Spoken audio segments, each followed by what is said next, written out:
大家好，我是修手机的一个，这是一个河北老铁邮寄的一个 iQOO NE03啊，然后忘记密码啊，然后现在这个是图案的啊，然后不知道锁住了啊，锁住了。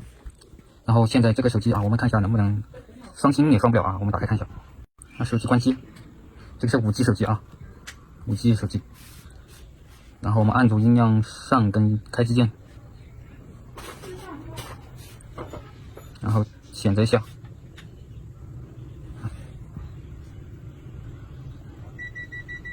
好，我们这里点清除数据啊，清除所有数据啊。这里也要输图案啊，但是这个图案已经不记得了啊。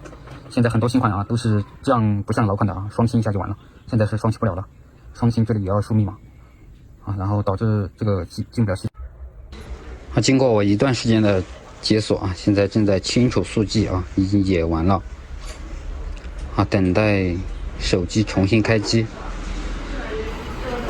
啊，我们这一步操作一下啊，激活一下手机。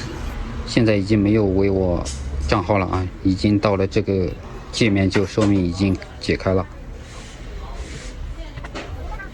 好 ，OK， 成功进系统。好，我们看到啊，为我账号已经没了。然后这个型号就是iQOO NE03。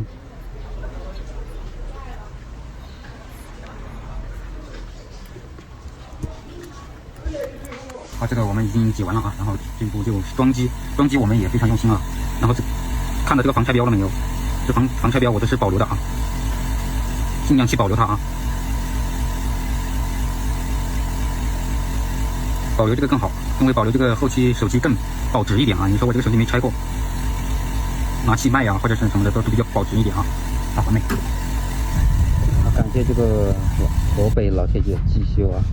然后你们要解锁的华为我啊，屏幕锁、账号锁一起，华为、OPPO 都可以解啊，你们都可以寄过来写啊，私信给我。